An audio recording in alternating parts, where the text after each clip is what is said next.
Hey guys, तो आज हम फिर से आप सभी के लिए लेकर आ चुके हैं क्लास 12 की जो फिजिक्स का 6वां चैप्टर हम लोग लेके चल रहे थे विद्युत चुंबकीय प्रेरण, उसका लेक्चर नंबर 3 लेकर। गाइस अभी तक हम लोग 2 लेक्चर पढ़ चुके हैं और 2 लेक्चर में काफ़ी सारी इंपॉर्टेंट चीज़ें हम लोग पढ़ चुके हैं। जैसे पहले लेक्चर में हमने पढ़ा था क्या होता है चुंबकीय फ्लक्स, चुंबकीय फ्लक्स किसे कहते हैं इसके बारे में हमने पढ़ा था। किसके बारे में पढ़ा था? चुंबकीय फ्लक्स के बारे में पढ़ा था, अच्छे से पढ़ा था, आप लोगों को समझ में भी आया था ना। ये चुंबकीय फ्लक्स किसे कहते हैं अब आप लोग नीचे कमेंट बॉक्स में कमेंट करेंगे, देखना है कि आप लोगों को याद भी है या भूल गया है। नीचे कमेंट बॉक्स में कमेंट करना चुंबकीय फ्लक्स किसे कहते हैं, इसका मात्रक क्या होता है, इसका विमा क्या होता है, ठीक है। इसके बाद हमने पढ़ा फैराडे का नियम, फैराडे का नियम, और फैराडे के नियम के बाद लेंज का नियम पढ़ा, लेंज का नियम पढ़ा, और हमने यह जाना था कि अगर कहीं पर भी चुंबकीय फ्लक्स में परिवर्तन करते हैं तो वहां पे क्या विद्युत वाहक बल उत्पन्न हो जाती है, और विद्युत वाहक बल उत्पन्न होती है तो इस विद्युत वाहक बल को हम लोग प्रेरित विद्युत वाहक बल कहते हैं। यह हमने जाना था। और कोई भी क्षेत्र में अगर चुंबकीय फ्लक्स में परिवर्तन करते हैं तो वहां पे विद्युत वाहक बल उत्पन्न होती है, और विद्युत वाहक बल उत्पन्न होती है उसे हम लोग क्या कहते हैं, प्रेरित विद्युत वाहक बल कहते हैं। और ये जो प्रेरित विद्युत वाहक बल होता है इसके कारण एक धारा उत्पन्न होती है, उसे प्रेरित धारा कहते हैं। और ये पूरी क्रिया क्या कहलाती है, विद्युत चुंबकीय प्रेरण कहलाती है। ये सभी चीजें हमने पढ़े थे अच्छे से ना। अब हम लोग क्या पढ़ने वाले हैं आज के लेक्चर में, ये सभी चीजें आप ये चुंबकीय फ्लक्स का मात्रक विमा नीचे कमेंट बॉक्स में कमेंट कीजिएगा, और फैराडे का नियम भी कमेंट कर दीजिएगा, लेंज का नियम भी कमेंट कर दीजिएगा। थोड़ा रिवीजन कीजिए सभी लोग, ठीक है। लेक्चर लंबा देता हूं ताकि 2-3 दिन तक आप लोग ये पढ़ें, इसलिए लेक्चर लंबा देता हूं। आज का भी लेक्चर लंबा होने वाला है। और हाँ, लास्ट में हमने यह जाना था कि अगर कोई चुंबकीय क्षेत्र हो, इस तरह से चुंबकीय क्षेत्र हो, ये आपका चुंबकीय क्षेत्र हो, ये चुंबकीय क्षेत्र कटपिट का मतलब क्या है, ये चुंबकीय क्षेत्र अंदर की ओर। इस चुंबकीय क्षेत्र में अगर हम कोई इस तरह से ये भी कोई आपका इस तरह से ये भी कोई आपका एक जो है चालक चुंबकीय क्षेत्र में गति करे तो इस चुंबकीय क्षेत्र के द्वारा इस पर एक यहां पर भी चुंबकीय फ्लक्स में परिवर्तन होगा। जब ये गति करेगा, इसके अंदर जाएगा, बाहर निकलेगा, तो चुंबकीय फ्लक्स में परिवर्तन होगा। तो चुंबकीय फ्लक्स में जब परिवर्तन होता है तो यहां पर भी एक क्या उत्पन्न होता है, विद्युत वाहक बल उत्पन्न होता है। उस विद्युत वाहक बल का मान हमने आपको बताया था, डेरिवेशन करके बताया था हमने। उस विद्युत वाहक बल का मान क्या होता है, V = BL-V, ये हमने जाना था। यानी L इसकी लंबाई हो गया, V इसका वेग हो गया, B यहां पे चुंबकीय क्षेत्र हो गया, तो ये विद्युत वाहक बल उत्पन्न हो रहा था। ये मैंने आपको बताया था ना, V यानी E या फिर इसे E लिखिए, E = BLV, ये हमने आपको बताया था ना। बताइए नीचे कमेंट बॉक्स में कमेंट करके, ये आपको हमने बताया था ना। ये विद्युत वाहक बल उत्पन्न हो रहा था कि अगर कोई तार, कोई चालक अगर इस तरह से गति कर रहा है चुंबकीय क्षेत्र में, तो चुंबकीय फ्लक्स में परिवर्तन हो रहा था। जब मैंने आपको बताया कि चुंबकीय फ्लक्स में जब परिवर्तन होता है तो वहां पर क्या उत्पन्न हो जाता है, एक विद्युत वाहक बल उत्पन्न हो जाता है। उस विद्युत वाहक बल का मान ये BLV, मैंने इसका प्रूफ भी करवाया था कैसे BLV आता है, अच्छे से करवाया था। ये सभी चीजें हो रही थी। तो अब आज के लेक्चर में हम लोग क्या पढ़ने वाले हैं, आज के लेक्चर में हम लोग इसी के आगे कंटिन्यू करेंगे। आज के लेक्चर में हम लोग पढ़ेंगे, सबसे पहले तो हम लोग पढ़ेंगे, अभी तो चालक इस तरह से जा रहा था, अब चालक इसमें नाचेगा, समझ भाई। अभी तक क्या था, चालक यहां से इस अंदर जा रहा था, चालक चुंबकीय क्षेत्र में अंदर जा रहा था, तो चुंबकीय फ्लक्स में परिवर्तन हो रहा था इस तरह से। ये समझ लीजिए चालक है, इसके अंदर जा रहा है। लेकिन अब हम लोग मानेंगे एक कंडीशन आता है कि ये चालक इसमें इस तरह से मतलब राउंडिंग घूर्णन गति कर रहा है, तब पर भी चुंबकीय फ्लक्स में परिवर्तन होगा ना। अगर ये चालक यहाँ पे होके ऐसे ऐसे गति करे, चारों तरफ ऐसे ऐसे नाचे, तो चुंबकीय फ्लक्स में परिवर्तन होगा ना। तो चुंबकीय फ्लक्स में जब परिवर्तन होगा तो यहाँ पे विद्युत वाहक बल उत्पन्न होता है। उस विद्युत वाहक बल का मान क्या होता है, और मैं बता दे रहा हूं आप लोगों के एग्जाम में ये डेरिवेशन पूछा जाता है जो आगे मैं कराने वाला हूं। हाँ, ये डेरिवेशन नहीं पूछा जाता है, लेकिन आगे जो मैं डेरिवेशन कराने वाला हूं आज के लेक्चर में, वह आपके एग्जाम में पूछा जाता है। पूरी ध्यानपूर्वक सभी लोग देखिएगा। इसके बाद हम लोग स्वप्रेरकत्व पढ़ेंगे। क्या पढ़ेंगे, स्वप्रेरकत्व पढ़ेंगे। और स्वप्रेरकत्व भी आप सभी के एग्जाम को लेकर इंपॉर्टेंट है, और स्वप्रेरकत्व आप सभी के एग्जाम में पूछा जाता है। स्वप्रेरकत्व जैसे कुंडली, इस तरह से कुंडली होता है, ऐसे ये कुंडली आप लोगों ने देखा होगा, इसी को यल कहते हैं। और ये स्वप्रेरकत्व जो है, ये कुंडली जो होता है, आप सभी के जो भी इलेक्ट्रॉनिक गैजेट होते हैं, जैसे आपका ट्रांजिस्टर हुआ, आपका मोबाइल, हर जगह ये लगा होता है स्वप्रेरकत्व। और स्वप्रेरकत्व में सबसे इंटरेस्टिंग बात होती है कि अपने आप दो पे दो तार को रखते हैं ना, यहाँ इसके कार्ड इस पे कुछ होता है, समझ लीजिए ये दोनों अपने में लव करते हैं कि मारो इसको दर्द इसको होता है, यानी इस पे अगर हम लोग विद्युत धारा में परिवर्तन करते हैं तो इसमें परिवर्तन होने लगता है। ये ऐसा यहाँ पे चेंजमेंट होता है। ये सभी चीज़ें हम लोग डिटेल से आज के लेक्चर में पढ़ेंगे, ठीक है। तो चलिए आज का लेक्चर स्टार्ट करते हैं हम लोग ना, बेहतरीन तरीके से। एक लंबा लेक्चर होगा ताकि कोशिश रहेगी कि आज के लेक्चर में लगभग ये चैप्टर कंप्लीट हो जाए, ठीक है। और आप सभी लोग पिछले लेक्चर को भी रिवीजन करिएगा ना। चलिए, और सभी लेक्चर्स का जो प्लेलिस्ट है नीचे डिस्क्रिप्शन में मिल जाएगा ना।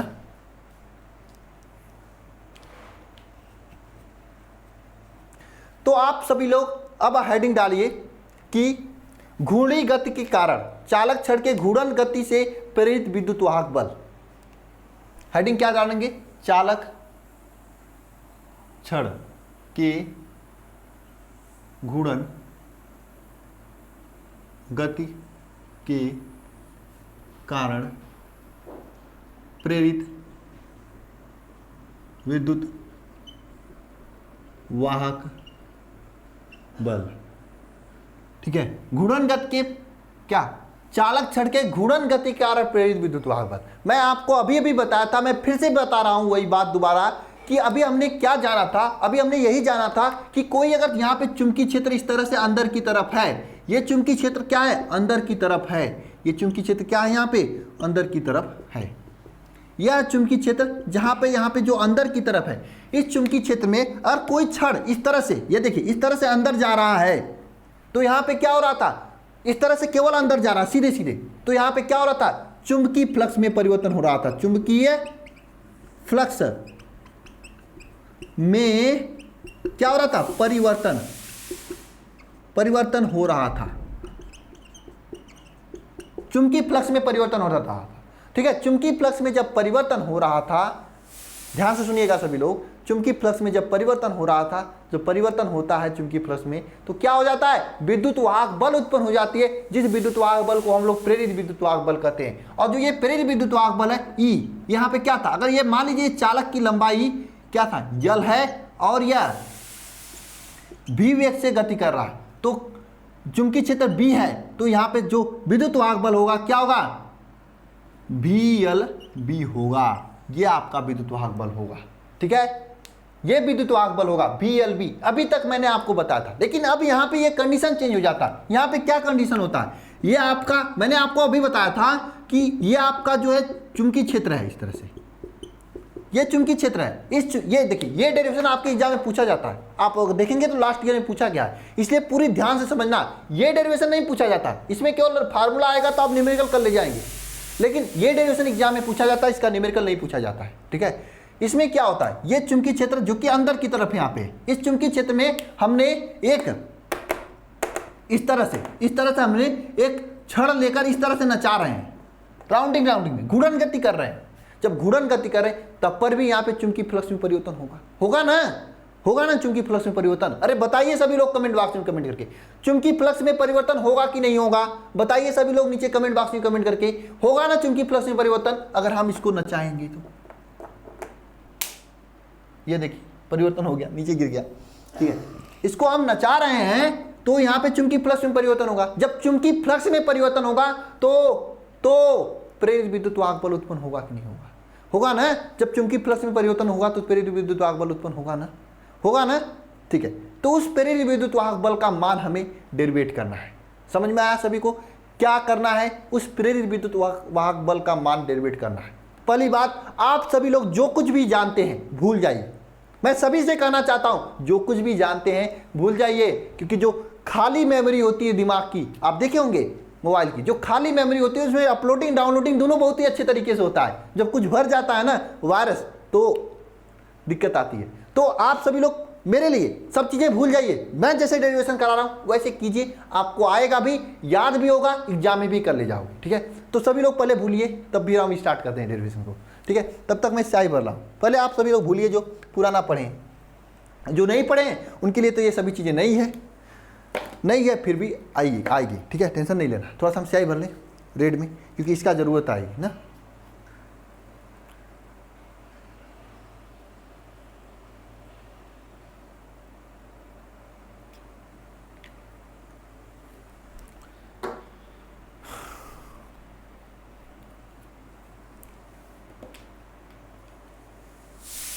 एक मिनट।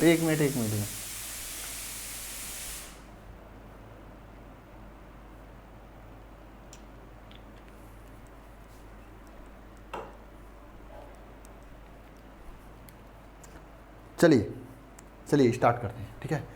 और ब्लैक में तो स्याही है ही, ठीक है। अब हम लोग क्या मानते हैं, इसको हम रब करते हैं, ठीक है। इसको हम लोग क्या करते हैं, पहले रब करते हैं। अब हम लोग एक मानते हैं, सबसे पहले हम एक फिगर बना रहे हैं, सभी लोग समझना फिगर को, ठीक है। सभी लोग समझना फिगर को। फिगर ये है आपका, यहाँ पे दिखाई दे रहा है ना आप लोगों को, ये फिगर है, दिखाई दे रहा है आपको, बिल्कुल दिखाई दे रहा है। वो अल्फा इंस्टीट्यूट लिखा हुआ है, फिर भी आपको दिखाई देगा क्योंकि मैं लिख रहा हूँ मेहनत से, ठीक है ना, इस तरह से, ठीक है। ये आपका चुंबकीय क्षेत्र बी है।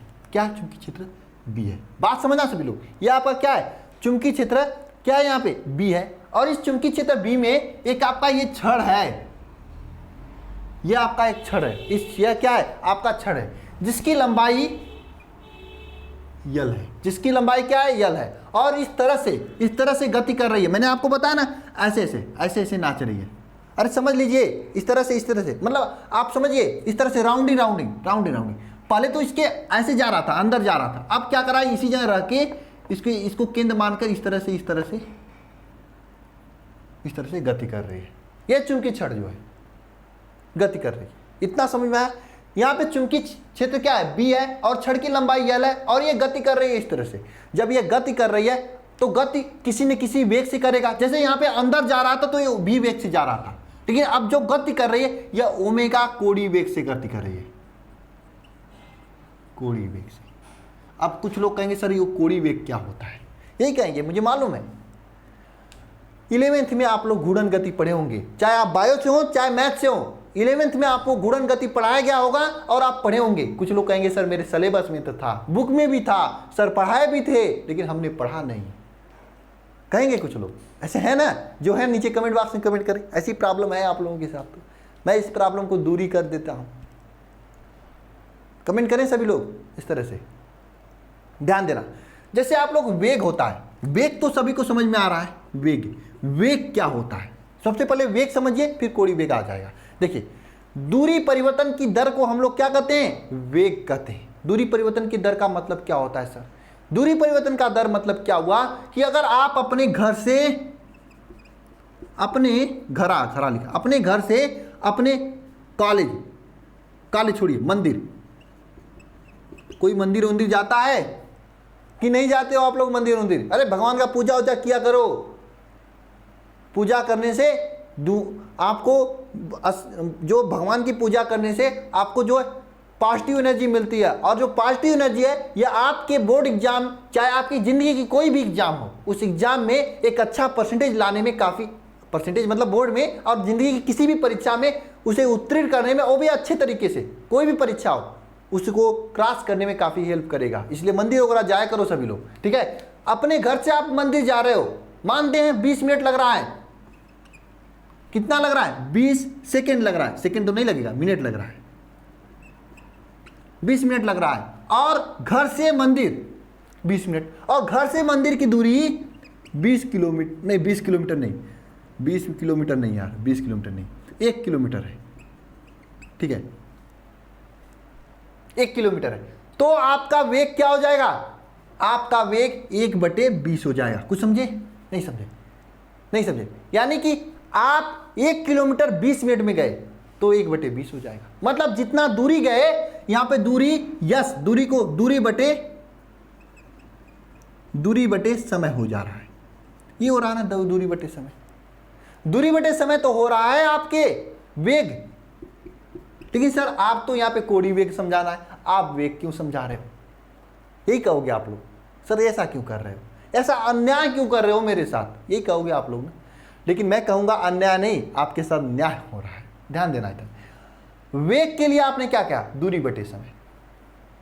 दूरी क्या, लीनियर दूरी, आपके घर जाओगे तो सीधे रोड से जाओगे और भी सीधे जाओगे, ये दूरी बटे समय होगा। लेकिन सर कोणीय वेग क्या होगा, कोणीय वेग मतलब कोणीय दूरी में बटे समय। कोणीय दूरी का मतलब क्या था, जैसे देखिए, और कोई आपका यहाँ पे इस तरह से छड़ है, वही छड़ को लीजिए, ये था, और इस तरह से कुछ पहले तो यहाँ पे था, टी समय पश्चात ये इसी तरह से नाचते नाचते इस तरह से नीचे की ओर नाचा और यहाँ पे आ गया, यहाँ पे आ गया। टी समय पश्चात ये थीटा कोण आके यहाँ पे आ गया। तो टी समय में ये थीटा कोण चला है। जब टी समय में थीटा कोण चला है तो थीटा बटे टी यह आपका कोणीय वेग होगा। समझ में आया? जैसे यहाँ पे कुल दूरी बटे समय था, इसी तरह थीटा मतलब कोण बटे समय हो जाएगा, यानी थीटा बटे टी हो जाएगा। अरे पॉइंट समझ में आया कि नहीं आया आप लोगों को? तो ये ओमेगा कोणीय वेग से इस तरह से गोल गोल नाच रहा है और बी चुंबकीय क्षेत्र में इसकी लंबाई यल है। बी चुंबकीय क्षेत्र में इसकी लंबाई क्या है? यल है। अब समझना बात को, ये समझने वाली चीजें थी, मैं समझा दिया। जिनको आ रहा था वे लोग तो स्किप कर दिए होंगे। ठीक है, अब ध्यान से समझना सभी लोग। गति कर रहा है तो गति करेगा तो क्या होगा? हम एक विशेष कंडीशन को लेते हैं। यहाँ पर हम क्या करते हैं, एक विशेष कंडीशन को लेते हैं जो यहाँ पे ओ बिंदु मान लीजिए। ठीक है, हम एक विशेष कंडीशन को लेते हैं यहाँ पे कि ये जो एक कंडीशन में यहाँ पे था, ये क्षण एक ही मानते हैं इसको, ये यहाँ पे था। ठीक है, ओ से यहाँ पे था और टी समय पश्चात ये थीटा कोण चल के यहाँ पे चला गया। पहले तो यहाँ पे था और टी समय पश्चात थीटा कोण चढ़ के क्या, पहले तो पी पे था, पहले क्यू पे था और टी समय पश्चात पी पे चला गया। और कितना कोण चला? ये थीटा कोण चला, ये थीटा कोण चला। ठीक है, और इसकी लंबाई आपकी क्या है? यल है। ठीक है, यही है, इसकी लंबाई क्या है? यल है। और ये कोण कितना चला है? थीटा चला है। अब मुझे यह नहीं बताना चाहिए कि कोणीय वेग क्या होगा। यहाँ पे कोणीय वेग क्या होगा? ओमेगा कोणीय वेग क्या होगा? थीटा बटे टी, यही होगा ना। अरे टी समय में चला है ना, ये थीटा कोण जो है टी समय में चला है। ठीक है, इसलिए ओमेगा बटे थीटा बटे टी होगा कोणीय वेग। अरे कोणीय वेग समझ में आया? थीटा बटे टी। कोणीय वेग समझ में आया सभी को? थीटा बटे टी। हाँ, कोणीय वेग क्या समझ में आया आपको? थीटा बटे टी। और मैं आपको जहां पर भी थीटा है वहां पे हम डी थीटा लिख रहे हैं। क्या लिख रहे हैं? डी थीटा लिख रहे हैं। क्यों लिख रहे हो सर? क्योंकि जो थीटा है ये बहुत छोटी सी एंगल चली है, एक छोटा सा एंगल ले रहे हैं, बहुत छोटा सा, इतना बड़ा होता तो थीटा लिखते, छोटा सा एंगल ले रहे हैं इसलिए यहां पर हम डी थीटा लिख रहे हैं। ठीक है, डी थीटा। थीटा समझ में आएगा तो डी थीटा, बस इसके आगे डी बढ़ा दे रहे हैं। ठीक है, अब चूंकि थोड़ा सा एंगल है और जब थोड़ा सा एंगल है तो थोड़ा सा एंगल चलने में थोड़ा सा समय लगेगा। जब थोड़ा सा समय लगेगा तो ये टी न होके dt हो जाएगा, ये टी न होके dt हो जाएगा। अरे समझ में आया सभी को? अरे थीटा बटे टी को डी थीटा बटे dt कैसे लिखा मैंने? समझ में आया आपको? आया ना? आना चाहिए। ठीक है, अब बात समझना सभी लोग। ये आपकी लंबाई स्मॉल एयर से कैपिटल एयर कर दीजिए, क्योंकि पीडीएफ में कैपिटल एयर लिखा हूं, आप लोग कंफ्यूज ना हो। ठीक है, ये कैपिटल एयर है आपकी लंबाई। ठीक है, अब ये लंबाई कैपिटल एयर है और चूंकि यही क्षण तो यहां पे आया तो इसकी भी लंबाई कैपिटल एयर होगी। अब समझना सभी, कैपिटल एयर होगी। अब जरा सोचना इसकी लंबाई क्या होगी, और जो मैथ वाले हैं उनको पता होगा। ये क्या है? चाप है। ये क्या है? चाप है। तो इसकी लंबाई क्या होगी? यल डी थीटा होती है। कैसे निकालोगे? कोण इज इक्वल टू चाप बटे त्रिज्या। कोण इज इक्वल टू चाप बटे त्रिज्या, ये होती है। मैं सब चीजें खोल खोल के बता रहा हूं, मैं नहीं आ रहा है तो आप रट लीजिए। ये एक वृत्त की तरह मानेंगे इसको, तो कोण इज इक्वल टू चाप बटे त्रिज्या। आपको कोण पता है, ये डी थीटा है, और चाप क्या है नहीं पता, और त्रिज्या क्या है? यही तो त्रिज्या है, यल, तो यल हो जाएगा। तो यल डी थीटा ये चाप के बराबर होगा। तो इसकी लंबाई क्या होगी? यल डी थीटा। ठीक है, तो ये बताना नहीं चाहिए क्योंकि ये बुक वगैरह में नहीं पाओगे आप लोग, बुक वगैरह में नहीं पाओगे। सीधे सीधे बुक में यल थीटा यल डी थीटा लिखा हुआ है। सीधे सीधे बुक में क्या लिखा है? यल डी थीटा लिखा हुआ है। ठीक है, सीधे सीधे आपके बुक में यल डी थीटा लिखा हुआ है, सीधे सीधे लिखा है। तो आपको ज़्यादा टेंशन नहीं लेना है, सीधे सीधे लिखा है तो सीधे सीधे समझना है। बात समझना सभी लोग, इस तरह से सिस्टम है। तो हम पहले स्टेटमेंट लिख लेते हैं क्योंकि एग्जाम में स्टेटमेंट लिखा जाता है। तो हम लोग क्या मानेंगे, लिखेंगे क्या यहाँ पे? माना यल लंबाई की, यल लंबाई का एक धातु का यल लंबाई का एक धातु की क्षण जो है ओमेगा कोणीय वेग, ओमेगा कोणीय वेग से एक समान चुंबकीय क्षेत्र में, ओमेगा कोणीय वेग से चुंबकीय क्षेत्र बी में गति कर रहा है। चुंबकीय क्षेत्र बी में क्या कर रहा है? गति कर रहा है। ठीक है, अब यह मानते हैं कि माना जो घूमती हुई छड़ जो है, आप सभी लोग ये लिखना जरूर एग्जाम में, माना घूमती हुई छड़ जो है, माना घूमती हुई छड़ डी थीटा कोण dt समय में डी थीटा कोण dt समय में चलती है। क्या करती है? चलती है। डी थीटा कोण dt समय में क्या करती है? चलती है। तो ये जो क्षेत्रफल है कैसे निकालेंगे? क्षेत्रफल के लिए क्या होता है? क्षेत्रफल जो होता है dA, क्षेत्रफल जो है, चूंकि स्मॉल कोण चला है इसलिए स्मॉल क्षेत्रफल भी होगा, छोटा कोण चला है इसलिए छोटा क्षेत्रफल भी होगा। क्षेत्रफल dA इज इक्वल टू क्या हो जाएगा? 1/2 छड़ की लंबाई इंटू PQ के बीच की चली गई दूरी। क्या होगा? छड़ की लंबाई इंटू PQ के बीच चली दूरी, छड़ की लंबाई इंटू PQ के बीच चली दूरी। अब ये dA क्या हो जाएगा? छड़ की लंबाई क्या है? 1/2 यल है। PQ के बीच चली दूरी क्या है? यल d थीटा है, यल d थीटा, ये हो जाएगा, यल d थीटा हो जाएगा। अब हम क्या करते हैं? यहाँ पे क्षेत्रफल परिवर्तन की दर ज्ञात करते हैं। बायोलॉजी वाले याद करेंगे कि इसमें dt से भाग देते हैं। यहाँ पे लिखेंगे क्षेत्रफल परिवर्तन की दर, क्षेत्रफल परिवर्तन की दर क्या हो जाएगा? dA/dt हो जाएगा। बायोलॉजी वाला याद कर लेंगे कि केवल dt से भाग देते हैं। ठीक है, 1/2 यल, अब देखिए ये यल स्क्वायर हो जाएगा, यल इंटू यल स्क्वायर, d हो जाएगा। अब मैंने आपको बताया d क्या हो जाएगा? d इज इक्वल टू क्या हो जाएगा? ओमेगा हो जाएगा। तो यहाँ पे क्या आएगा? ओमेगा आएगा। dA/dt इज इक्वल टू क्या होगा? 1/2 L स्क्वायर ओमेगा, यल स्क्वायर ओमेगा, ये आएगा, यल स्क्वायर ओमेगा, यह आएगा, यह आपका आएगा। इसको आप एक समीकरण मानिए और यहाँ पे ध्यान दीजिए, इसको आप एक समीकरण मानिए और यहाँ पे ध्यान दीजिए। ठीक है, अब यहाँ पे ध्यान दीजिए सभी लोग, यहाँ पे क्या ध्यान देना है? सर यहाँ पे क्या ध्यान देना है आप मुझे बताओगे? सर यहाँ पे क्या ध्यान देना आप मुझे बताओगे? मैं बता रहा हूँ क्या ध्यान देना है। यहाँ पे आपको यह ध्यान देना है कि चुंबकीय फ्लक्स में परिवर्तन, चुंबकीय फ्लक्स क्या होता है?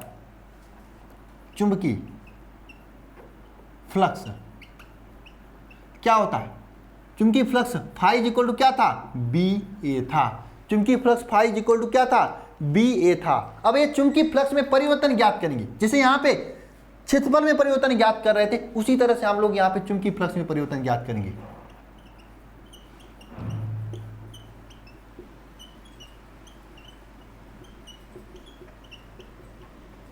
चुंबकीय फ्लक्स में परिवर्तन ज्ञात करेंगे। कैसे ज्ञात करेंगे सर? ज्ञात करने के लिए आपको क्या करेंगे? सभी के आगे d फाई, चूंकि d फाई क्यों लिख रहे हैं? d फाई अपान dt करेंगे इज इक्वल टू b बाहर निकलेगा dA/dt हो जाएगा। हो जाएगा कि नहीं हो जाएगा? अब यहाँ पे ध्यान देना, ये dA/dt है। इस dA/dt का मान यहाँ पे लिखेंगे, d phi upon dt is equal to क्या हो जाएगा? b, dA/dt का मान क्या है? हाफ यल स्क्वायर ओमेगा, ये यहाँ पे लिखेंगे, हाफ L स्क्वायर ओमेगा, ये लिखेंगे। यहाँ तक सभी को समझ में आया? तो यहाँ पे हम इसको क्या लिख सकते हैं? d phi upon dt is equal to क्या होगा? 1/2 BL स्क्वायर ओमेगा। अब ध्यान देना सभी लोग, इधर ध्यान देना सभी लोग, BL स्क्वायर ओमेगा है, ये BL स्क्वायर ओमेगा है। जरा सोचना, d फाई अपान dt को क्या कहते हैं? d फाई अपान dt को क्या कहते हैं? d फाई अपान dt को हम लोग क्या कहते हैं? d फाई अपान dt को क्या कहते हैं हम लोग? अरे बताना सभी लोग, कमेंट बॉक्स में कमेंट करके d फाई अपान dt को क्या कहते हैं? क्या कहते हैं बताना सभी लोग? विद्युत वाहक बल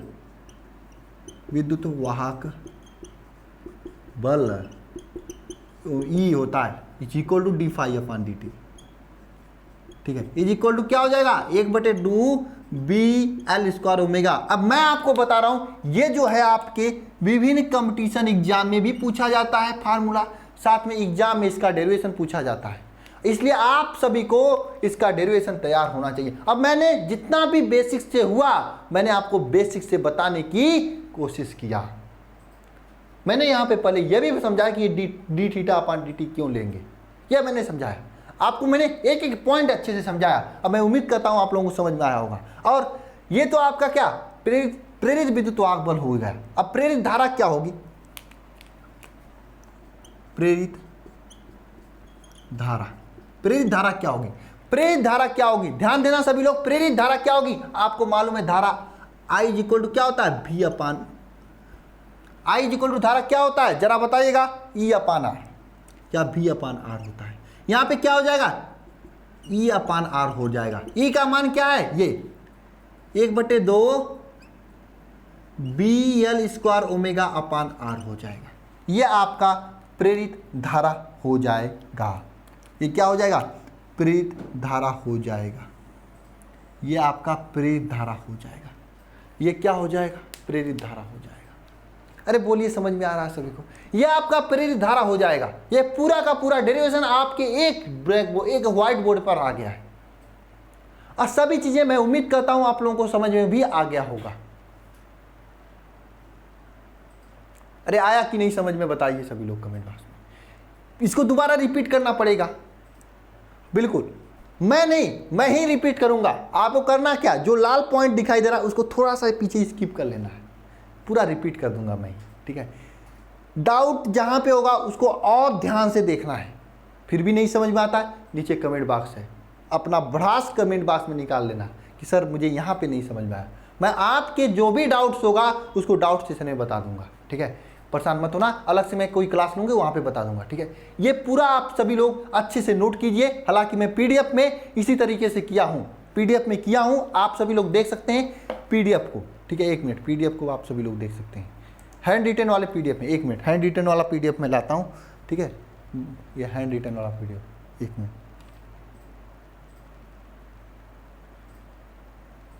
ये देखिए, ये पीडीएफ मैं अच्छे से समझाया हूँ। पीडीएफ मिल जाएगा आप लोगों को, जहां पे पहले पीडीएफ मिलता था टेलीग्राम चैनल पर, डिस्क्रिप्शन में लिंक भी मिल जाएगा, जाकर आप उसे ज्वाइन कर लेना, ठीक है। जाकर उसे क्या करना है, आपको ज्वाइन कर लेना है, ठीक है। इसको आप करते हैं ना, ये पूरा पीडीएफ है, पूरी तरीके से मैं समझाया हूं, ठीक है। अरे बोलोगे कमेंट बॉक्स में कुछ कमेंट करोगे, अरे मेरे भाई साहब लोगों, मेरे शेरों, कुछ समझ में आया क्या क्या मैं बका यहाँ पे। अब भाई एग्जामिनर पूछता है, मेरा इसमें कोई योगदान नहीं है, मुझे कोई पढ़ाने का इंटरेस्ट नहीं था ये डेरिवेशन, क्योंकि मुझे मालूम है कंपटीशन एग्जाम में बस इतना ही आता है। यही आपको याद रहेगा तो न्यूमेरिकल भी कर लोगे, यही याद रहेगा तो आपका क्वेश्चन भी बन जाएगा। लेकिन इसमें मेरा 1% योगदान नहीं था इसको बताने में, क्योंकि एग्जामिनर पूछा था, नहीं बताता तो प्रॉब्लम हो जाती। इंपॉर्टेंट है, इसे आप स्टार मार्क कर लेना और याद भी कर लेना, ठीक है। एक बार रिपीट करके देख लेना ना। अब आप सभी लोग हेडिंग डालिए, स्वप्रेरकत्व। क्या हेडिंग डालना है, स्वप्रेरकत्व, ठीक है, स्वप्रेरकत्व, ये हेडिंग डालिए, ठीक है। इसको हम रब करते हैं, आप सभी लोग हेडिंग डालिए स्वप्रेरकत्व। अब स्वप्रेरकत्व बहुत ही इंटरेस्टिंग टॉपिक है, और हाँ इसका न्यूमेरिकल शायद देखते हैं, जिसका न्यूमेरिकल हो तो मैं करा दूं। शायद इसका न्यूमेरिकल बहुत ही, देखिए बोर्ड एग्जाम में नहीं पूछता है, इसलिए मैं न्यूमेरिकल शायद नहीं लिया हूँ, ठीक है। इसका कुछ एग्जाम्पल आपके बुक में दिया है, सॉरी उसमें पीडीएफ में, जो मैं आगे आपका एक है टाइपिंग वाला पीडीएफ है, उसमें मैं दिया हूँ कुछ एग्जाम्पल वगैरह है, उसके चक्कर में मत पढ़ना। अगर एग्जाम को फोकस कर रहे हो अपने, तो केवल और केवल इस डेरिवेशन को पढ़ के जाना, ठीक है।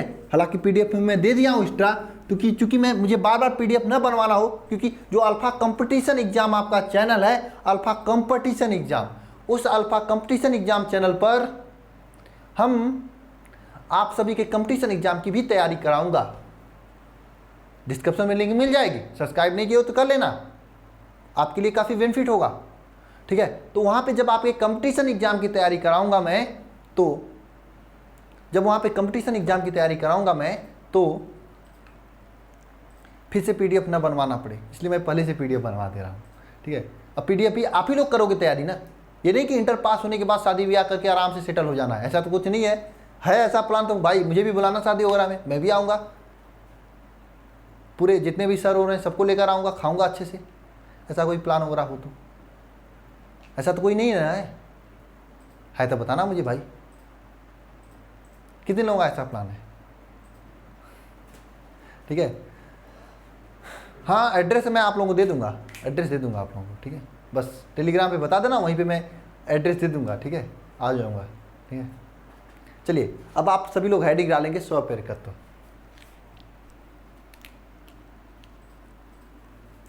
क्या हेडिंग डालेंगे? स्वपेरकत्व। ये कैसे लिखा जाता है? स्व सेल्फ इंडक्शन, स्वप्रेरकत्व क्या है? स्वप्रेरकत्व। ठीक है, स्वप्रेरकत्व। ठीक है, अब ध्यान देना सभी लोग। अच्छा, ये इंडक्शन जो आपके घर में होता है, इंडक्शन जिस पे खाना बनता है, कितने कितने लोगों के घर में है? को लगता है सभी के, लमसम सभी के घर में होंगे। अरे इंडक्शन जहाँ पे आप जो इंडक्शन वाले चूल्हा होता है उसी, तो वह अभी आपका पेरकत्व के सिद्धांत पे ही काम करता है। ठीक है, कैसे करता है ये सभी चीज़ें आप इंडक्शन बनाने जाना तो सीख लेना। अभी तो केवल आपको बोर्ड एग्जाम में अच्छे नंबर से पास करना है, तो बोर्ड एग्जाम पे ही हम लोग चलेंगे। ठीक है, तो देखना स्वपेरकत्व क्या होता है। अगर n फेरों वाली कोई कुंडली है, ठीक है, n फेरों वाली कुंडली कोई है, उसमें चुंबकीय फ्लक्स है, उस कुंडली में अगर n फेरों वाली कोई कुंडली है उसमें चुंबकीय फ्लक्स फाई भी है, उसमें आई धारा प्रवाहित हो रही है, उसमें क्या आई धारा प्रवाहित हो रही है। एक मिनट छोड़िए, जान लीजिए, अभी पहले मैं आपको एग्जाम्पल से समझा देता हूँ स्वपेरकत्व किसे कहते हैं, उसके बाद ये सब ऑफिशियल डिफिनीशन में बताऊंगा। देखिए होता क्या है, हम एक इस तरह से कुंडली लेते हैं, ये तार नहीं है, कुंडली है। क्या है? कुंडली है। अरे भाई साहब क्या है? कुंडली है। ये हम एक क्या लेते हैं? कुंडली लेते हैं। ठीक है, यह आपकी एक हम क्या करते हैं? कुंडली लेते हैं। ठीक है, और इसी के पास में हम एक दूसरा भी कुंडली ले लेते हैं। ठीक है, इसी के पास में एक दूसरा भी कुंडली ले लेते हैं। ठीक है, और यहाँ पर आपका ये जितना भी लगाया जाता है लगा देते हैं। ठीक है, ठीक है, और यहाँ पे आपका एक कुंजी लगा देते हैं। ठीक है, इस कुंडली में हम धारा के मान में क्या करते हैं? परिवर्तन करते हैं।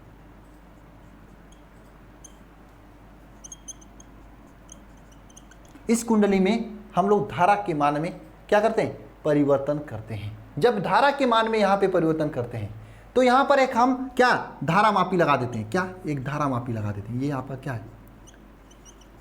धारा, यह आपका धारा मापी। तो यहाँ पे हम लोग धारा के मान में परिवर्तन करते हैं, लेकिन पास रखी इस कुंडली में भी धारा के मान में परिवर्तन होने लगता है। इस कुंडली में भी आपका एक नया धारा उत्पन्न होने लगता है। जब किसी भी परिपथ में हम लोग विद्युत धारा के मान में परिवर्तन करते हैं, मतलब 2 एम्पियर 3 एम्पियर 4 एम्पियर घटाया बढ़ाया करते हैं, इसमें हमने धारा के मान में इसमें परिवर्तन किया, धारा को प्रवाहित इसमें किया था, परिवर्तन इसमें किया था, लेकिन इस वाले कुंडली में भी एक धारा उत्पन्न हो जाती है, इस वाले कुंडली में भी एक धारा उत्पन्न हो जाती है। और ये जो धारा उत्पन्न होती है इसको हम क्या करते हैं? प्रेरित धारा कहते हैं, और ये पूरी घटना स्वप्रेरकत्व कहते हैं। ठीक है, बात समझना से हमने क्या किया, इस कुंडली में यह पूरा जो कुंडली था इसमें हमने धारा के मान में परिवर्तन किया था, इसके हमने धारा के मान में परिवर्तन किया था, इसमें मुख्य धारा के मान में परिवर्तन किया था। जब परिवर्तन का मतलब घटाए या बढ़ाए, घटाएं या बढ़ाएं, घटा भी सकते हैं बढ़ा भी सकते हैं। जैसे ही धारा के मान में हमने यहाँ पे परिवर्तन किया, यहाँ पर एक धारा उत्पन्न हो गई, यहाँ पर एक धारा उत्पन्न होगी, यहाँ पे धारा के मान में परिवर्तन किया, यहाँ पे धारा उत्पन्न होगी। आप वैसे ही समझ सकते हैं, कुछ लोगों के बीच में गहरा प्यार हो जाता है।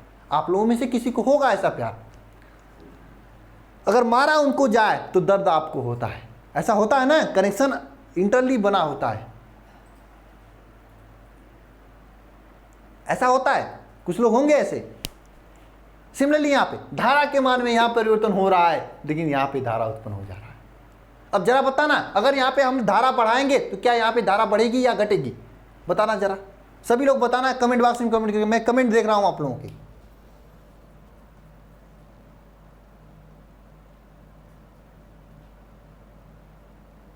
बताइए, लेंज के नियम से ये जो कुंडली है यहाँ पे लेंज के नियम से ही उत्पन्न होगा ना। लेंज के नियम से अगर यहाँ पे धारा का नियम बढ़ाएंगे तो यहाँ पे घटेगी, क्योंकि बढ़ने का विरोध करेगी। बढ़ने का विरोध कैसे करेगी? घटकर करेगी, घटकर करेगी, यही होगी ना।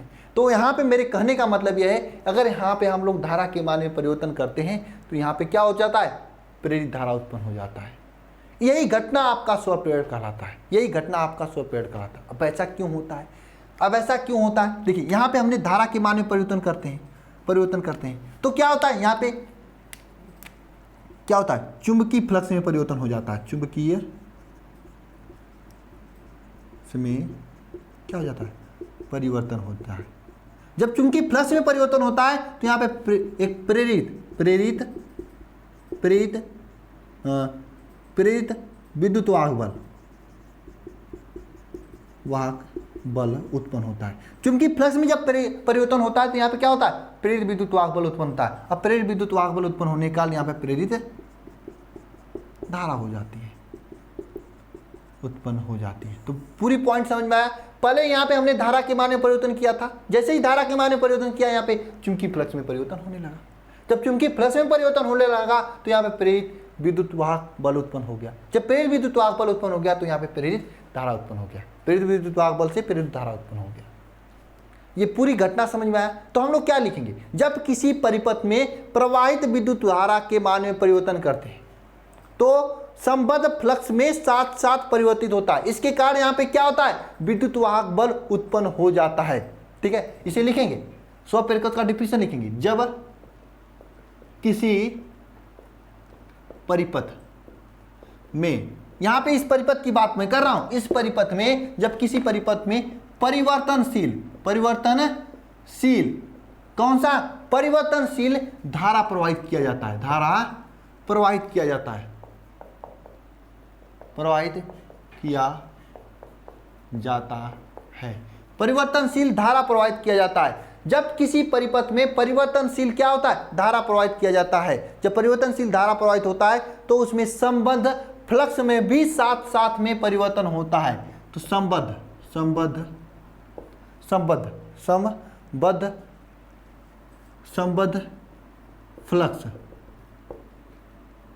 फ्लक्स में भी परिवर्तन होता है। संबद्ध फ्लक्स में भी परिवर्तन होता है, यानी जब किसी परिपथ में परिवर्तनशील धारा प्रवाहित करते हैं तो संबद्ध फ्लक्स में भी क्या होता है? परिवर्तन होता है। जब संबद्ध फ्लक्स में परिवर्तन होता है तो परिपथ में एक विद्युत वाहक बल उत्पन्न हो जाता है। तो क्या होगा? परिपथ में क्या हो जाता है? में एक विद्युत वाहक बल उत्पन्न हो जाता है। यानी जब चुंबकीय फ्लक्स में परिवर्तन होता है, चुंबकीय फ्लक्स में परिवर्तन के साथ ही यहाँ पे क्या उत्पन्न हो जा रहा है? एक क्या उत्पन्न हो जा रहा है? विद्युत वाहक बल उत्पन्न हो जा रहा है। चुंबकीय फ्लक्स के परिवर्तन के साथ ही कि यहाँ पर विद्युत वाहक बल उत्पन्न हो रहा है। तो इस प्रकार परिपथ में धारा के मान में परिवर्तन होने के कारण इस परिपथ में स्वयं विद्युत वाहक बल उत्पन्न हो गया। कब? इसमें धारा का परिवर्तन किया हमने, लेकिन इसमें एक विद्युत वाहक बल उत्पन्न हुआ। बात समझना सभी लोग, इसमें एक धारा का मैंने हम परिवर्तन किया था, इसमें विद्युत वाहक बल उत्पन्न हुआ। अब विद्युत वाहक बल उत्पन्न होगा तो यहाँ पे प्रेरित धारा बहेगी और ये पूरी घटना क्या कहलाती है? स्वप्रेरक कहलाती है। इस प्रकार किसी परिपथ में धारा के मान में परिवर्तन होने के कारण परिपथ के प्रेरित विद्युत वाहक बल उत्पन्न होने की घटना क्या कहलाती है? स्वप्रेरकत्व कहलाती है। आप लिख सकते हैं इस प्रकार किसी परिपथ, कोई भी परिपथ में, किसी परिपथ में, इस प्रकार किसी परिपथ में, कोई भी परिपथ है, धारा का मान परिवर्तन करने पर, किसी भी परिपथ में धारा का मान परिवर्तन करने पर इस स्वयं एक विद्युत वाहक बल उत्पन्न होता है। स्वयं एक विद्युत वाहक बल क्या होता है, उत्पन्न होता है। एक स्वयं एक विद्युत वाहक बल उत्पन्न होता है। इस विद्युत वाहक बल को क्या कहते हैं, इस विद्युत वाहक बल को क्या कहते हैं, स्वप्रेरण कहते हैं। यह घटना क्या कहलाती है, यह घटना स्वप्रेरण कहलाती है। अरे समझ में आया कि नहीं आप लोगों को? मैं इतना समझाना चाहता हूं, परिवर्तन इसमें किया उत्पन्न इसमें होगा, एक ही बात। चेंज इसमें किया उत्पन्न इसमें होगा, यही घटना आपका स्वप्रेरण कहलाती है।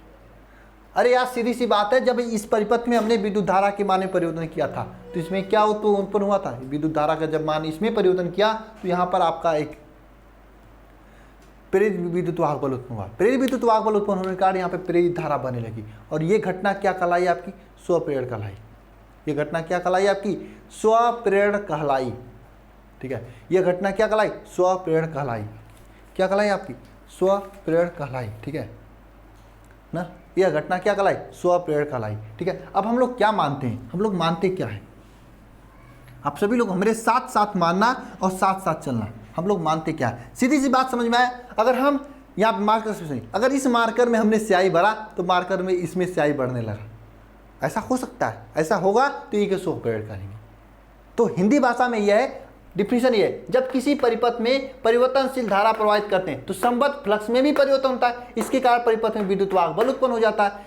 इस प्रकार किसी परिपथ में धारा का मान परिवर्तन करने पर स्वयं परिपथ में विद्युत वाहक बल उत्पन्न होता है। यह पूरी घटना क्या कहलाती है, स्वप्रेरण कहलाती है। यह पूरी घटना स्वप्रेरण कहलाती है। अब हम क्या करते हैं, हेडिंग करिएगा स्वप्रेरण गुणांक या स्वप्रेरकत्व। स्वप्रेरण गुणांक, स्वप्रेरण गुणांक या स्वप्रेरकत्व। स्वप्रेरण गुणांक या स्वप्रेरकत्व। स्वप्रेरण गुणांक या स्वप्रेरकत्व। माना एक कुंडली है, हम क्या मानते हैं, मानते हैं दो तीन चीजें।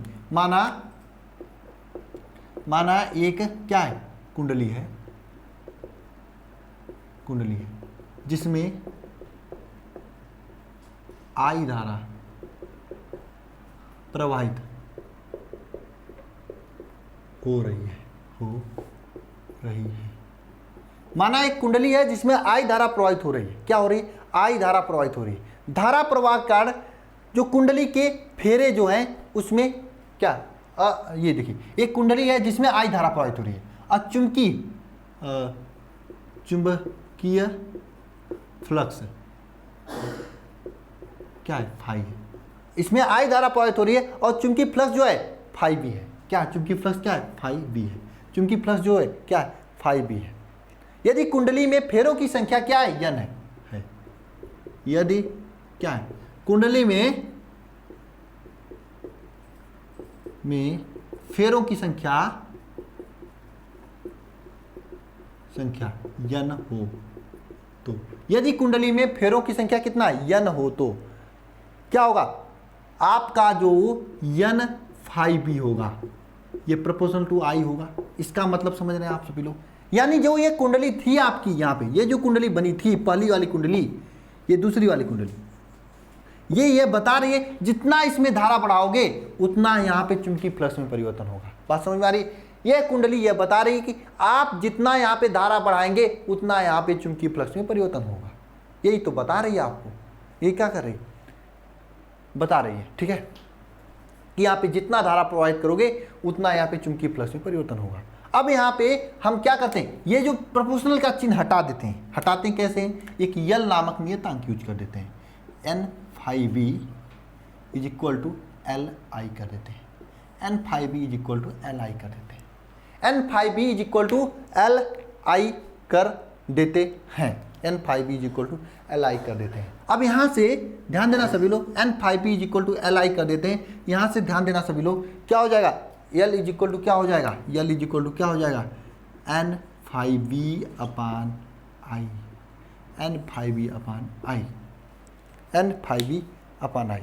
अब यहाँ से हम लोग जो स्वप्रेरकत्व गुणांक या स्वप्रेरण, उसका हम लोग क्या करेंगे, यहाँ से इसका डिफिनेशन निकालेंगे। कैसे निकालेंगे सर, निकालने के लिए आपको यह मानना पड़ेगा कि ये जो फाई बी है इसका मान 1 है।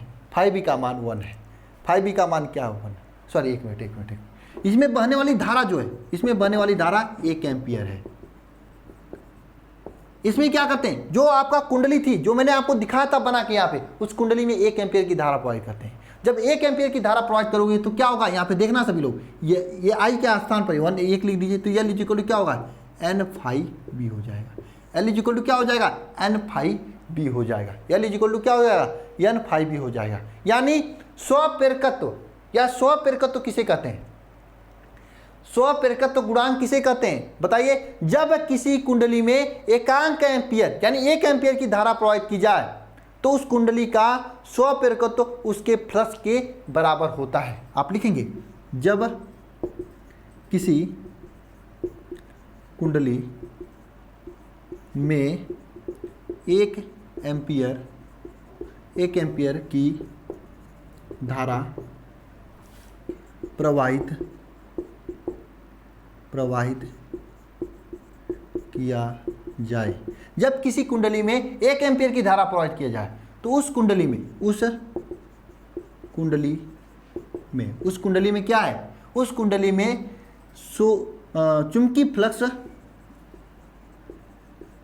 चुंबकीय फ्लक्स क्या किसके बराबर होगा, स्वप्रेरकत्व के बराबर होता है।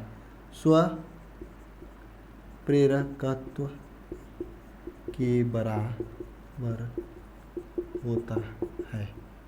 ये डिफिनेशन समझ में आई सभी को। क्या लिखना है, जब किसी कुंडली में 1 एम्पियर की धारा प्रवाहित की जाए, कितना 1 एम्पियर की धारा, तो उस कुंडली में प्रवाहित चुंबकीय फ्लक्स जो है, उस कुंडली में जो चुंबकीय फ्लक्स है वह स्वप्रेरकत्व के बराबर होता है। ये डिफिनेशन हुआ स्वप्रेरकत्व या स्वप्रेरकत्व गुणांक का। समझ में आया सभी को। फिर से समझना, हमने क्या किया, यहाँ पे 1 एम्पियर की धारा प्रवाहित किया। जब 1 एम्पियर की धारा प्रवाहित किया तो यहाँ पे जो चुंबकीय फ्लक्स N फाई बी हो गया। चूंकि ये आई के यहाँ पे 1 रखेंगे, आई के स्थान पे 1 रखेंगे, तो यहाँ पे क्या होगा, चुंबकीय फ्लक्स में जो होगा N फाई बी हो जाएगा, N फाई बी हो जाएगा। यहाँ पे ये डिफिनेशन बनता है, जब किसी भी कुंडली में 1 एम्पियर की धारा प्रवाहित करते हैं, कितना 1 एम्पियर की धारा प्रवाहित करते हैं, तो उस कुंडली की जो चुंबकीय फ्लक्स होता है उसमें उसके स्वप्रेरकत्व के बराबर होता है। चुंबकीय फ्लक्स जो होता है वह स्वप्रेरकत्व के बराबर होता है। किसके बराबर होता है, स्वप्रेरकत्व के बराबर होता है। ये जो स्वप्रेरकत्व है ये चुंबकीय फ्लक्स के बराबर होता है। बात समझ में आई इतना, ठीक है, ये है पॉइंट। तो इतना सभी लोग नोट कीजिएगा, स्वप्रेरकत्व किसे कहते हैं, यहाँ पे स्वप्रेरक गुणांक क्या होता है ये मैंने आपको बताया। ये स्वप्रेरकत्व नहीं, स्वप्रेरण है,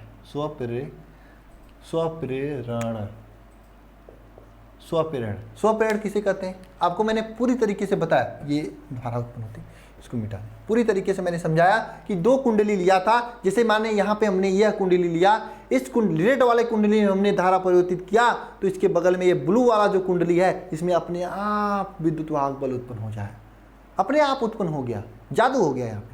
तो ये जो घटना कही कि रेड वाले में परिवर्तन करें, ब्लू वाले में अपने आप उत्पन्न हो जाए, ये घटना क्या कहलाती है, स्वप्रेरण कहलाती है। ये घटना क्या कहलाती है, स्वप्रेरण कहलाती है। ये घटना क्या कहलाती है, स्वप्रेरण कहलाती है। ये घटना क्या कहलाती है, स्वप्रेरण कहलाती है। मैंने आपको यही समझाया, जब किसी परिपथ में परिवर्तनशील धारा प्रवाहित की जाती है, क्या प्रवाहित की जाती है, परिवर्तनशील धारा प्रवाहित की जाती है, तो संबद्ध फ्लक्स में भी परिवर्तन होता है। जब इसमें धारा प्रवाहित करते हैं तो संबद्ध फ्लक्स में भी परिवर्तन होता है, जिससे परिपथ में एक विद्युत वाहक बल उत्पन्न हो जाता है। इस प्रकार किसी परिपथ में धारा परिवर्तन करने पर स्वयं विद्युत वाहक बल उत्पन्न होता है। यह पूरी घटना क्या कहलाती है, स्वप्रेरण कहलाती है, स्वप्रेरण कहलाती है। यहाँ पे मैंने स्वप्रेरकत्व या स्वप्रेरण गुणांक का डिफिनेशन लिखना चाहा, तो हमने पहले माना कि एक कुंडली है जिसमें आई धारा प्रवाहित कर रहे हैं, इसमें चूंकि प्लस फाई भी है, तो फेरों की संख्या n है, तो आपको मैंने समझाया कि जितना इसमें धारा प्रवाहित करेंगे उतना ही चूंकि फ्लक्स उत्पन्न होगा ना, इसलिए n phi B is proportional to I हो जाएगा, n phi B is proportional to I हो जाएगा। अब यहाँ पे इस प्रोपोर्शनलिटी की चिन्ह को हम लोग हटाएंगे तो n phi B is equal to L I हो जाएगा। यहाँ पे यल एक कांस्टेंट आ जाएगा। अब यहाँ पे यल जो है n phi B upon I हो जाएगा, n phi B upon I हो जाएगा। यल जो है आपका स्वप्रेरण है, यल क्या है, स्वप्रेरण है, यल आपका स्वप्रेरकत्व है, ठीक है। यही इसी को हम लोग क्या कहते हैं, स्वप्रेरण गुणांक कहते हैं। इसे क्या कहते हैं, स्वप्रेरण गुणांक कहते हैं। यह स्वप्रेरक गुणांक का डिफिनेशन लिखना हुआ तो हमने क्या किया, कुंडली में 1 एम्पियर की धारा प्रवाहित कर दी। जब कुंडली में 1 एम्पियर की धारा प्रवाहित की तो ये जो स्वप्रेरक गुणांक था n phi b के बराबर हो गया। यानी डिफिनेशन क्या बना, जब किसी कुंडली में 1 एम्पियर की धारा प्रवाहित करते हैं उसमें कुंडली में उत्पन्न फ्लक्स स्वप्रेरकत्व के बराबर होता है या स्वप्रेरक गुणांक के बराबर होता है। पूरी चीजें मैंने रिवीजन करा दिया। बोलिए समझ में आ रहा है सभी क्योंकि नहीं? अरे बोलेंगे समझ में आ रहा है कि नहीं आ रहा है?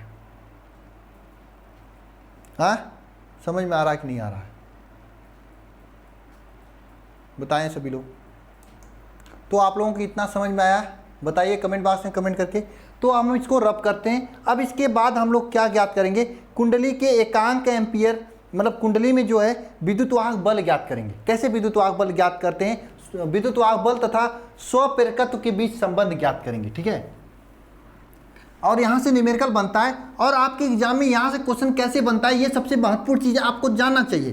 क्वेश्चन एग्जाम में सीधे पूछता है स्वप्रेरकत्व किसे कहते हैं, स्वप्रेरक गुणांक का मान ज्ञात कीजिए, ऐसे क्वेश्चन बनता है। ठीक है, और इजी चीज़ें हैं, 1-2 बार लेक्चर को देखोगे तो आ जाएगा। थोड़ी सी नई चीज़ है इसलिए आपको साइड का लग रहा होगा चीज़ें समझने में। ठीक है, फिर भी मैं कोशिश कर रहा हूँ ताकि आपको समझ में आ जाए।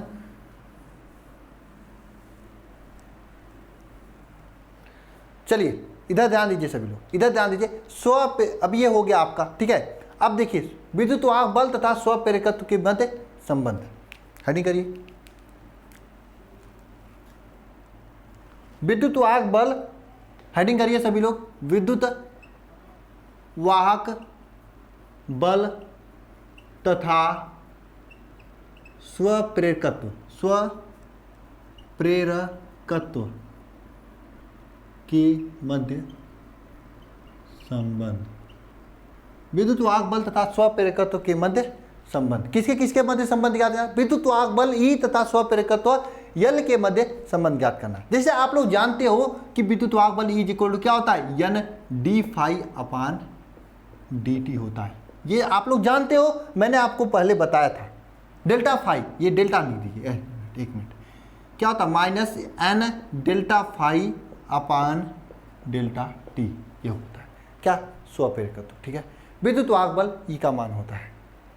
ध्यान देना सभी लोग यहाँ पे, ये विद्युत वाहक बल ई का मान होता है। आपको मालूम है अभी अभी आपने जाना था क्या आपने जाना था, आपने क्या देखा था अभी आपने ये देखा था कि L is equal to N delta phi V upon I, L का मान लिखा था। तो यहां से हम लोग क्या लिख सकते हैं, N delta phi B is equal to L I लिख सकते हैं कि नहीं लिख सकते हैं, N delta phi B is equal to L I लिख सकते हैं कि नहीं लिख सकते हैं, लिख सकते हैं, बिल्कुल लिख सकते हैं, बिल्कुल लिख सकते हैं हम लोग। N delta phi B is equal to L I, तो यहाँ पे ई इज इक्वल टू लिखेंगे L I upon delta T, L I upon delta T लिखेंगे, ई इज इक्वल टू, यहाँ से देखिए ध्यान देना, ये माइनस हो जाएगा, माइनस हो जाएगा।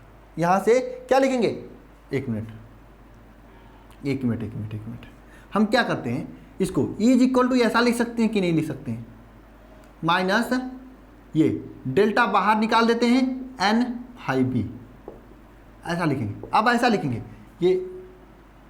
ये आपका ये एन फाई बी था, गलती लिखा गया, एक मिनट यार, ध्यान भी नहीं देते हो आप लोग ना। एल इज इक्वल टू क्या था, N phi B upon I, ये था N phi B upon I था, ये एल इज इक्वल टू था। यहाँ से N phi B is equal to क्या हो जाएगा, एल आई हो जाएगा, N phi B is equal to L I हो जाएगा, जो कि इसका मान अपान डेल्टा टी हो जाएगा। ठीक है, ई इज इक्वल टू हो जाएगा क्या, N delta N phi B का मान क्या हो जाएगा, एल आई हो जाएगा अपान डेल्टा टी। ठीक है, डेल्टा टी हो जाएगा।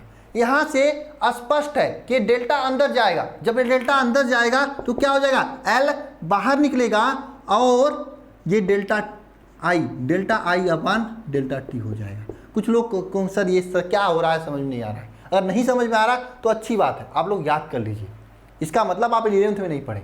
मैं फिर से बता दे रहा हूँ, देखो N delta phi B upon delta T is equal to होता है, माइनस होता है आगे, मैं आपको पहले बताया हूँ। अब यहाँ से डेल्टा को बाहर निकाला तो एन फाई बी हो गया, एन फाई बी का वैल्यू अभी मैंने निकाला यहाँ से क्या, एल आई हो गया, एल आई लिखा। अब यहाँ से एल बाहर निकला, delta I upon delta T हो गया। Is equal to minus L delta I upon delta T, is equal to minus L delta I upon delta T. अब ध्यान देना सभी लोग, यहाँ से इस यल का मान और विद्युत वाहक बल की मध्य संबंध क्या हो जाएगा, एल इज इक्वल टू क्या, इज इक्वल टू क्या हो जाएगा, minus E upon delta I upon delta T, delta I upon delta T. ये आपका क्या हो जाएगा, ये स्वप्रेरकत्व या स्वप्रेरण गुणांक हो जाएगा। ठीक है, ये आपका स्वप्रेरकत्व या स्वप्रेरण गुणांक तथा विद्युत वाहक बल के मध्य संबंध हो जाएगा। ठीक है, ये आपका संबंध हो जाएगा। ठीक है, अब देखिए इसका एसआई मात्रक क्या होता है, इसका एसआई मात्रक क्या होता है ये जानते हैं। एसआई मात्रक इसका हेरनी होता है, इसका मात्रक एसआई क्या होता है, हेरनी होता है। इसका एसआई मात्रक क्या होता है, हेरनी होता है।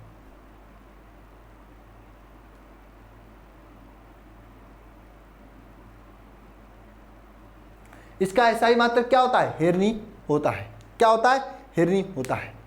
ठीक है, अगर आप यहाँ से अगर इसका मात्रक, एक तो हेरनी होता है, यहाँ से इसका मात्रक अगर निकालना चाहें तो यल इज इक्वल टू मात्रक क्या हो जाएगा, ये विद्युत वाहक बल, इसका मात्रक वोल्ट हो जाएगा, ये वोल्ट हो जाएगा। नीचे क्या हो जाएगा, एम्पियर, एम्पियर, ये धारा का मात्रक हो जाएगा। नीचे क्या हो जाएगा, सेकेंड, ये सेकेंड हो जाएगा। ये आपका स्पेशल मात्रक हो जाएगा, किसका, बड़ा वाला मात्रक। ठीक है, अगर इसका विमा की बात करें, इसकी विमा की बात करें, विमा, इसकी विमा की बात करें तो विमा हो जाएगा, क्या हो जाएगा, अगर आप लोग विमा निकालना चाहते हो निकाल लेना, L square T minus two A minus two. कहो तो निकाल के दिखाएं, नहीं जरूरत है तो आप सीधे लिख लीजिए। यह आपका इसका बीमा होता है। एक बात आती है, एक बात यह आती है कि सर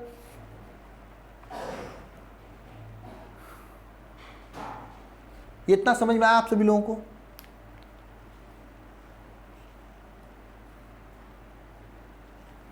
बताइए। देखिए कभी कभी एक स्वप्रेरकत्व का एक और डिफिनेशन यहां से बनता है। अगर आप डिफिनेशन बनाना चाहें तो बनता है, इसे आपको याद नहीं करना चाहिए। हम क्या करते हैं, ये जो धारा, ये देखिए delta I upon delta T, इसको हम लोग धारा परिवर्तन कहेंगे। धारा परिवर्तन, यही तो है, धारा परिवर्तन तो है, delta I upon delta T, यही तो धारा परिवर्तन है। अब देखिए यदि धारा में परिवर्तन एकांक हो, यानी धारा में परिवर्तन एकांक हो, अगर इस धारा में परिवर्तन मतलब यहाँ पे delta I upon delta T को अगर हम एक मान लें, ठीक है, यदि धारा में परिवर्तन को हम एक मान लें तो यहाँ पे विद्युत वाहक बल किसके बराबर हो जाएगा, संख्यात्मक मान के जो क्या, ये स्वप्रेरकत्व गुणांक के बराबर हो जाएगा।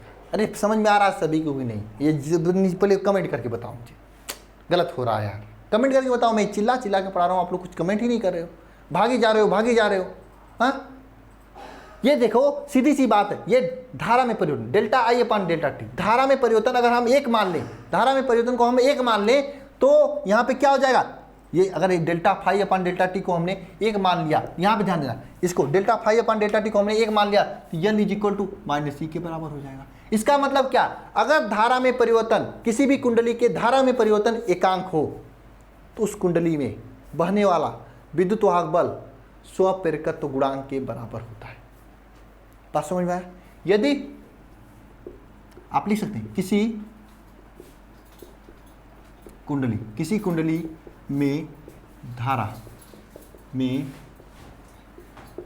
परिवर्तन एकांक हो, धारा में परिवर्तन क्या हो, एकांक हो। यदि किसी कुंडली में जो धारा में जो है उसमें परिवर्तन एकांक हो तो क्या होगा, इस कुंडली का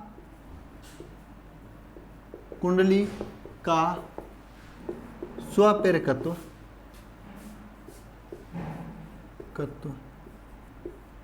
का संख्यात्मक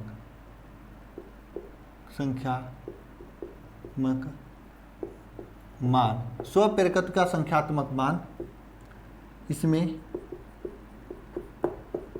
बहने वाली धारा, इसमें बहने वाली विद्युत वाहक बल के बराबर होता है। इसमें बहने वाली विद्युत वाहक बल के बराबर होता है। यह स्पष्ट है ना। अगर यहाँ पे परिवर्तन एकांक हो तो इसमें बनने वाली विद्युत वाहक बल के बराबर होता है। और इसका ऐसा ही मात्रक हेरनी होता है, वोल्ट प्रति एम्पियर प्रति सेकंड। इसका एक और मात्रक हो सकता है, इसका बीमा एम एल, तीनों के पावर -2 होता है, लेकिन एल के पावर प्लस होता है और सभी के पास माइनस होता है। ये होता है। बोलिए, सभी को समझ में आ रहा है? सभी को समझ में आ रहा है? एक बार सभी लोग बोलेंगे, कमेंट बॉक्स में लिखेंगे, समझ में आ रहा है ना आप लोगों को? हाँ, समझ में आ रहा है कि नहीं आ रहा है? हाँ, चलिए अब देखिए, मैं आपको 2 फार्मूला बता रहा हूं, जो फार्मूला आप सभी को तैयार कर लेना चाहिए स्वप्रेरकत्व से संबंधित, क्योंकि ये फार्मूला आप सभी के ऑब्जेक्टिव क्वेश्चन के रूप में पूछता है और कभी कभी न्यूमेरिकल बन जाता है। और न्यूमेरिकल मैं आज नहीं करा रहा हूं, इस पर अभी नहीं कराऊंगा न्यूमेरिकल। क्यों? क्योंकि थोड़ा कंफ्यूजन हो गया आप लोग।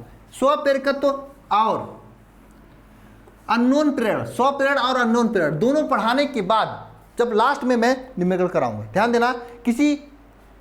ध्यान देना इधर सभी लोग। किसी परिणालिका के कारण स्वप्रेरकत्व क्या होता है, लिखना। किसी परिनालिका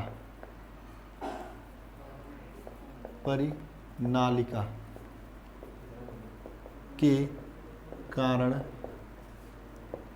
स्वप्रेरकत्व, किसी परिनालिका के कारण स्वप्रेरकत्व, कोई भी परिनालिका है उसके कारण स्वप्रेरकत्व क्या होता है। ध्यान देना, कोई परिनालिका है उसके कारण स्वप्रेरकत्व क्या होता है। पहले तो होता है यल इज इक्वल टू, बड़ा वाला L is equal to mu naught, अगर वाई में रखा है तो mu naught pi N square R square, N square R square upon pi N square R square upon I. ये होता है। एन स्क्वायर सर क्या है? फेरों की संख्या है यार। आर क्या है? उसकी त्रिज्या। परिनालिका कोई ऐसे ही होता है ना, इस तरह से होता है परिनालिका, इसमें ऐसे ऐसे राउंडिंग होता है। तो ये फेरों की संख्या n हो गया, इसकी त्रिज्या r हो गया और इसमें बनने वाली धारा है। ये किसी परिनालिका के कारण स्वप्रेरकत्व हो गया। समझ में आया? ये किसी परिनालिका के कारण स्वप्रेरकत्व हो गया। अगर मान लीजिए ये परिनालिका कहीं किसी माध्यम में रखा हुआ है जिसकी परावैद्युतांक म्यू आर हो, अपेक्षिक परावैद्युतांक म्यू आर हो, तो क्या हो जाएगा? म्यू नॉट म्यू आर हो जाएगा N square R square upon I. ये हो जाएगा N square R square upon I हो जाएगा। बात समझ में आई सभी को? ये यहाँ पे पाई भी है, पाई भूल रहा हूँ मैं, ठीक है, पाई भी है। ये होता है, ये ऐसे ही आप लोग याद कर लीजिए, आप ऐसे ही याद कर लीजिए, ठीक है। दूसरा होता है किसी परिनालिका के कारण स्वप्रेरकत्व के बाद दूसरा आता है आप सभी के लिए। दूसरा क्या आता है सर? दूसरा यह आता है कि, मैं बता रहा हूँ, दूसरा आता है आप सभी के लिए कि क्या? दूसरा आता है कि किसी कुंडली के कारण स्वप्रेरकत्व, कुंडली के कारण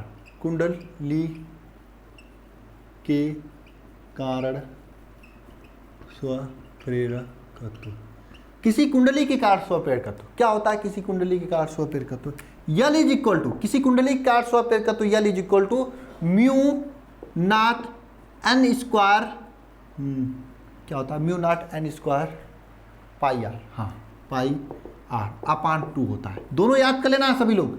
mu naught N square pi नहीं, mu not N square R pi, यहाँ पे अपान 2 होता है, ठीक है।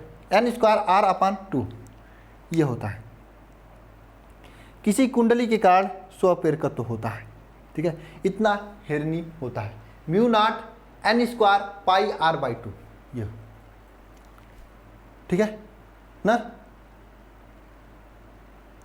चलिए इतना समझ में आया सभी को। अब हेडिंग करिए किसी स्वप्रेरकत्व को, कोई स्वप्रेरकत्व, उसके बीच कोई लोहे का क्रोन रख दे, लोहे का क्रोन रख दे तो उस पर क्या प्रभाव होता है?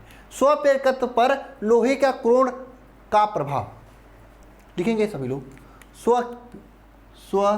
स्वप्रेरकत्व पर लोहे के क्रोन का प्रभाव, स्वप्रेरकत्व पर लोहे के क्रोन का प्रभाव, यानी कोई स्वप्रेरकत्व उसमें लोहे का क्रोन रख दें हम, क्या प्रभाव पड़ेगा? अगर स्वप्रेरकत्व के अंदर ये कुंडली है आपका,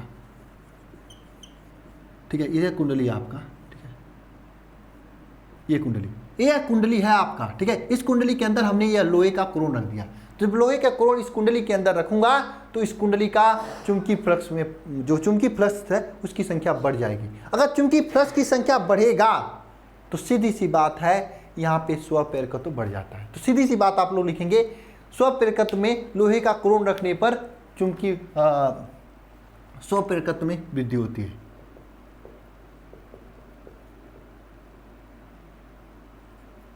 में लोहे का क्रोण रखने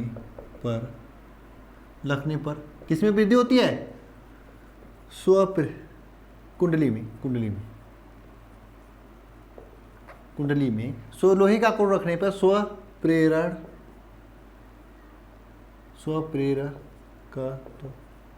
में वृद्धि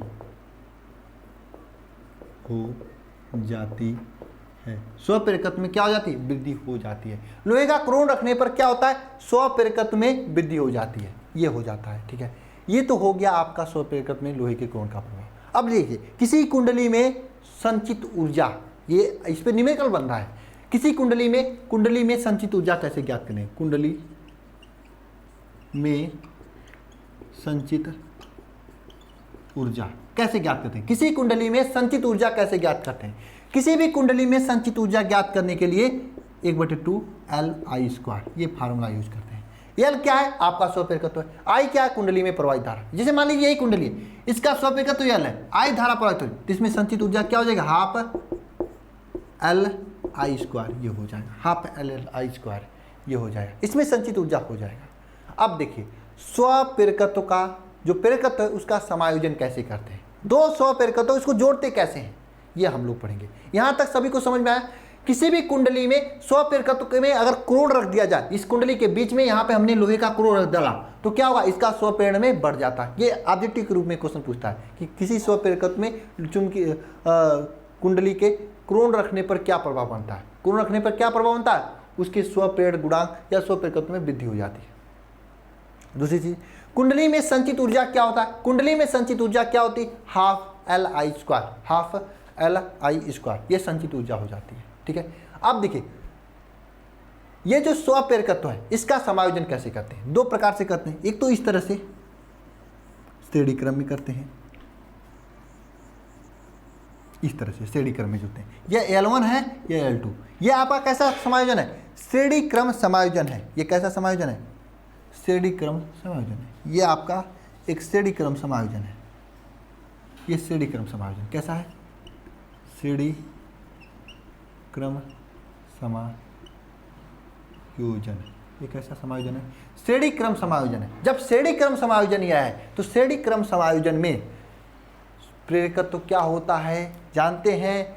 LH = क्या हो जाए? L1 + L2 होता है। यानी श्रेणी क्रम में क्या हो जाता है? दोनों जुड़ जाता है। दूसरा समायोजन क्या होता है? समांतर क्रम समायोजन होता है। दूसरा क्या समायोजन होता है? ये तो आपका श्रेणी क्रम समायोजन हो गया। समांतर क्रम समायोजन, समांतर क्रम समायोजन, सेम समांतर क्रम समायोजन सीधे से सीधे एकदम प्रतिरोध की तरह होता है। सीधी सी बात है, यह आपका एक पहला कुंडली था, ये आपका दूसरा कुंडली है। ये दोनों कुंडली को हमने समांतर क्रम में इस तरह से जोड़ दिया। जब इसे समांतर क्रम में इस तरह से जोड़ दिया, L1 है, यह L1 है, यह L2 है। ये जब समांतर क्रम में इस तरह से हमने जोड़ा, तो जब इसे हमने समांतर क्रम में जोड़ा तो इसका जो तुल्य प्रेरकत्व क्या हो जाएगा? 1/LP = 1/L1 + 1/L2, ये हो जाएगा। तो यहां पे हमने तीन चीजें सीखी। पहला कि किसी स्वप्रेरकत्व के अंदर लोहे का क्रोण रख देते हैं तो क्या प्रभाव पड़ता है? क्या प्रभाव पड़ता है? उसके प्रेरकत्व के मान में क्या हो जाता है? वृद्धि हो जाती है। उसके प्रेरकत्व के मान में क्या हो जाता है? वृद्धि हो जाती है। दूसरी चीज हमने यह जाना कि संचित ऊर्जा क्या होती है? 1/2 Li² होता है। तीसरी चीज हमने जाना, अगर ये श्रेणी क्रम में जुड़ते हैं तो इनके स्वप्रेरकत्व क्या? LS = L1 + L2 होता है। अगर ये समांतर क्रम में जुड़ते हैं तो इनका स्वप्रेरकत्व क्या? 1/L1 + 1/L2 होता है। श्रेणी क्रम भी हो गया, समांतर क्रम भी हो गया, अब संचित ऊर्जा भी हो गई और इनके बीच क्रोण का प्रभाव भी हो गया। ठीक है, ये पूरी चीजें आप सभी के लिए हो गया। ठीक है, यहां तक आपका स्वप्रेरकत्व होता है। अगर आप PDF में देखेंगे, PDF में, एक मिनट PDF मुझे खोलने दीजिए, तो PDF में मैं ये सभी चीजें लिखा हूं, आप देख सकते हैं। ठीक है, पूरी चीजें यहाँ पे ये देखिए, ये फिगर बना बना के अच्छे से लिखे हैं ना। अब मैं आपको दिखाना चाहता हूं बुक में कैसे दिया है।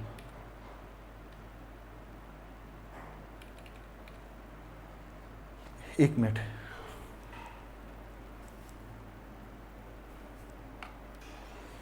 एक मिनट, इसको मैंने छोटा करने दीजिए।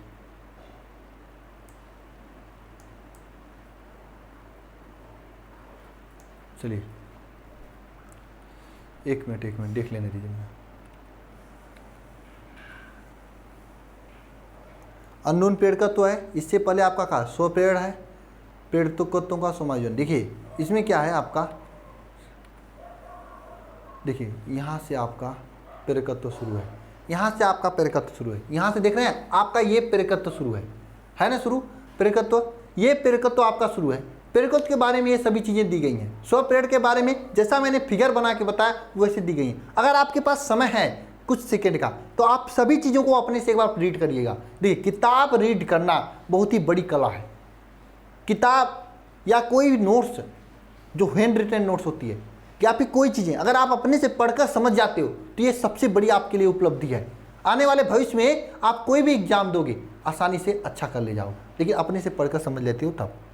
तो यहाँ पे देखना सभी लोग, ये 100 पेड़कत्व के बारे में पूरा दिया है। नेक्स्ट पेज पे देखिए, नेक्स्ट पेज पे देख रहे हैं आप लोग, ये नेक्स्ट पेज पे जो चीज़ें आपके लिए दी गई हैं, क्या दी गई हैं? अरे नेक्स्ट पेज आप देख रहे हो, क्या दी गई हैं आपके लिए चीज़ें? हाँ, यहाँ पर आपको 100 पेड़कत्व गुणांक जैसे जैसे मैंने जो डिफिनेशन मैंने लिखाया वे सभी चीज़ें दी गई हैं। ये मैं आपको वही पीडीएफ दिखा रहा हूँ जो पीडीएफ आपको मिलेगा टेलीग्राम पे, और जो आपका टाइपिंग वाला पीडीएफ है इसको दिखा रहा हूँ। देखिए नीचे पूरा जो उसका मात्रक उसको भी डेरिवेट किया गया है, ये हो गया। आगे देखिए यहाँ पे पन्नालिका के कार 100 पेड़कत्व, मैंने तो केवल आंसर लिखा दिया क्योंकि एग्जाम में केवल वही पूछता है, लेकिन यहाँ पे डेरिवेशन किया गया है। अगर आपको मन करता है डेरिवेशन समझने का तो समझ लेना, वो ईजी है। कहोगे तो मैं अलग से भी समझा दूंगा, ठीक है। नेक्स्ट देखिए, कमेंट बॉक्स में कमेंट करना, संचित ऊर्जा उसका भी डेरिवेशन किया गया है, लेकिन आपको केवल और केवल ये ज्ञात करना है कि संचित ऊर्जा क्या होती है, U = ½ Li² होता है, ये याद रखना। नीचे देखिए एक एग्जाम्पल भी दिया है, आप देखना चाहते हैं देख लीजिएगा। देखिए मैं केवल 2 चीज़ों का लिखा है, एक तो कुंडली के लिए लिखवाया। एक मिनट, इसको मैं थोड़ा और छोटा करूँ तो आपको और चीज़ें दिखानी है। चलिए ये और छोटा हो गया। मैंने आपको 2 चीज़ें लिखा है, एक कुंडली के लिए लिखा है, एक किसके लिए लिखा है, एक आपका लिखवाया ये कुंडली के लिए, एक आपका किसके लिए, पन्नालिका के लिए लिखवाया। लेकिन यहाँ पर अगर आप देखोगे तो काफ़ी सारी चीज़ें दी गई हैं। पन्नालिका दिया है, टोराइड के लिए दिया है। आपको याद करना तो कर लेना, नहीं याद करना मत करना, लेकिन अगर दिमाग में रख लोगे तो अच्छा रहेगा। आगे अगर IIT नीट का ये एग्ज़ाम देना है तो आपके लिए ये सभी इंपॉर्टेंट है। अन्यथा फिर बोर्ड के या बोर्ड के लेवल की जो BSc एंट्रेंस एग्जाम होती हैं यहाँ पे ये नहीं पूछी जाती हैं। हालांकि मुझे उसकी भी तैयारी करानी, इसलिए मैं PDF में रखा हूँ, ठीक है। नेक्स्ट देखिएगा आप सभी लोग, नेक्स्ट देखिएगा यहाँ पेड़कत्व का समायोजन पूरी तरीके से यहाँ पे दिखाया गया है कि समांतर क्रम श्रेणी क्रम कैसे कैसे होता है, उसका 100 पेड़ कैसा होता है, ठीक है। ये पूरी तरीके से आपका है। फिर यहाँ से अननोन पीरियड स्टार्ट है। तो हम जो है अननोन पीरियड जो स्टार्ट है, जो अननोन पीरियड स्टार्ट है इसको, ठीक है। अब हम लोग क्या पढ़ेंगे, इसके बाद अननोन पीरियड पढ़ेंगे, ठीक है। इसको मैं ऑफ करता हूँ, हाँ अब नहीं दिखाई दे रहा, ठीक है। तो चलिए इसको हम लोग रब करते हैं।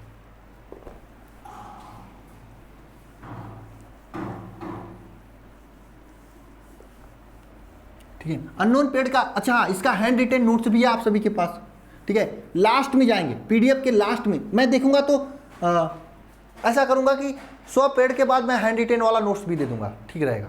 क्या करूं, हैंड रिटेन नोट्स है लास्ट में, आपको मैं दिखा देता हूं। एक मिनट,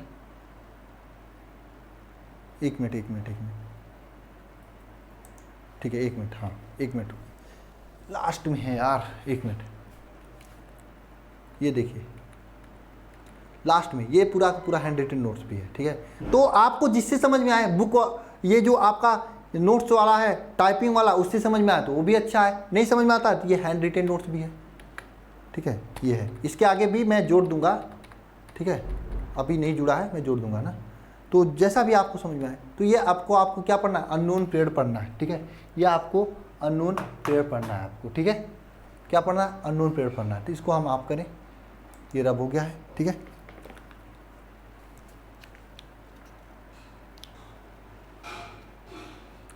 तो गाइस आज के इस लेक्चर में हम क्या करते हैं, बस इतना ही रहने देते हैं, ठीक है। अननोन पीरियड, और समझ लीजिए वो लास्ट लेक्चर होगा। 4 लेक्चर में आपका चैप्टर नंबर 6 कंप्लीट हो जा रहा है, और इसके बाद इसका 1 शॉट भी आएगा, ठीक है। तो सभी लोग अच्छे से पढ़ाई करते रहें। कोई प्रॉब्लम होती है तो कमेंट बॉक्स में कमेंट कर देना, कोई दिक्कत होती है कमेंट कर देना। देखिए आप लोग कर रहे हो सर केवल केमिस्ट्री क्या, केवल फिजिक्स क्लास क्यों हो रही है? देखिए एक ही क्लास आपको काफ़ी लंबा हो रहा है, तो 2 दिन 3 क्लास ना करके मैं एक ही क्लास में ज़्यादा कंप्लीट कर रहा हूँ। आप उसे रिवीजन करिए 1-2 दिन, तो 1-2 दिन केमिस्ट्री क्लास हो जाएगी। इंपॉर्टेंट देखिए मैं 3 चीज़ों को ले चला, इंपॉर्टेंट जो सिलेबस रह गया उसको भी ले चल रहा हूँ, केमिस्ट्री के लिए भी ऐसा कर रहा हूँ। तो इससे में क्या होती है, चीज़ें थोड़ा सा मतलब सभी चीज़ें साथ लेकर चलने में आप ये कहोगे सर ये क्यों नहीं हो रहा, बस यही करने लगूंगा तो इंपॉर्टेंट छूटने का। और जो कि सभी की सभी चीज़ें आप सभी के लिए इंपॉर्टेंट है, अगर इंपॉर्टेंट नहीं करेंगे तब पर भी आप लोगों को प्रॉब्लम हो जाएगा। तो इसलिए मैं कह रहा हूँ आपको क्या कर रहा हूँ, इसी तरह से मेहनत करते रहिए, ठीक है। मैं आपको जैसे पढ़ा रहा हूँ पढ़ते रहिए, कोई परेशानी की ज़रूरत नहीं है। PDF नोट्स भी मैं दे दूंगा टेलीग्राम पर भी, अल्फा इंस्टीट्यूट एप्लीकेशन भी जो गुलाम बैच बना वहाँ पर भी, ठीक है। तो चलिए, और स्टडी मटेरियल भी अपलोड कर दूंगा, ठीक है। थोड़ा सा लेक्चर हो जाने दीजिए और अच्छे से अपलोड होगा ना। तो चलिए मिलते हैं नेक्स्ट लेक्चर में। सभी को बहुत बहुत धन्यवाद, थैंक यू, ओके।